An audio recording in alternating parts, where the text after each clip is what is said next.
Hi, welcome to NasTime. I'm Nas Foscarini. I'm going to give you a bit of an idea of how to put together a fire. This is quite damp conditions. While I was filming, I had to stop and actually everything got wet, so this is pushing us to the limits, if you like. It's always possible though to light a fire in almost any condition with the right tools and equipment. So this is a flint knife which can be used and has been used in the past to light fires. I wouldn't normally challenge myself in this sort of condition. It doesn't hurt to go anywhere without a little lighter and potentially even some fire lighters.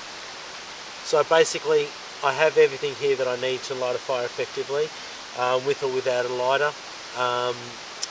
Obviously using my trusty tool, but under these circumstances, under these conditions, I really just want to teach you that, you know, ultimately you wouldn't travel anywhere without a lighter, and give you the basic equipment that you need to put together. So there's three things a fire needs. It's heat, oxygen and fuel. We've got plenty of fuel here, variety of sizes and materials, and you know, some drier than others, all a little bit damp at the moment.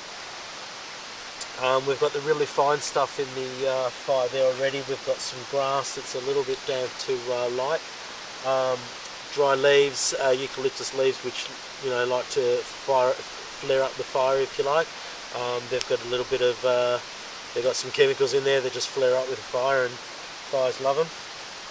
So I'm going to show you how to put together a fire, and ultimately we're going to use a bit of a cheat, and as well as a lighter, I highly recommend that you also travel with fire lighters as well. In these sort of conditions, it's going to make life a hell of a lot easier, and you want to get fueled up and heated up really quick, because it is quite damp here. I'm actually out in the snowy mountains, on the edge of the snowy mountains, and it gets to quite almost zero of an evening. So you definitely want a fire. Use an old tissue that you might have in your pocket as well, just to help get that fired up.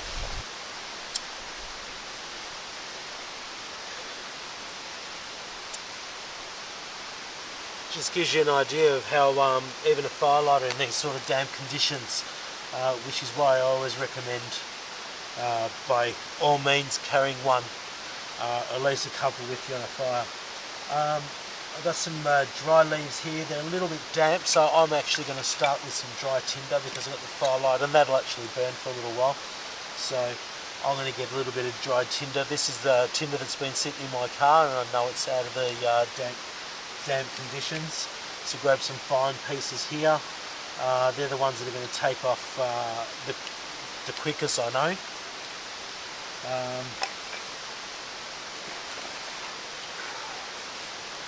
You can always throw some grass on top, and that'll help flare it up a little bit.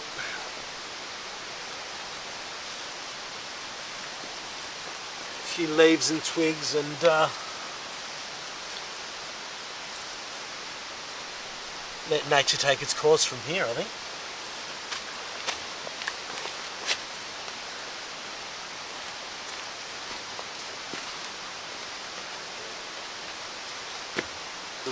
We did say fire needs a little bit of oxygen as well, so don't be scared to give it a little bit of a fan every now and then if you've got a bucket, lid off a bucket, or just make sure it gets through everything, gets a good initial fire starting. The idea is to start small and build it up. Don't go for bust.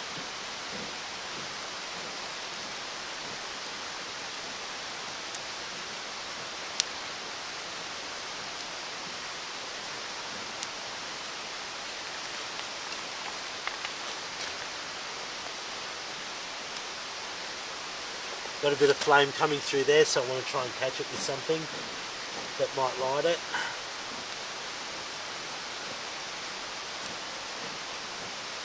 As you can see, the dog loves the fire as well. Usually comes home with no whiskers.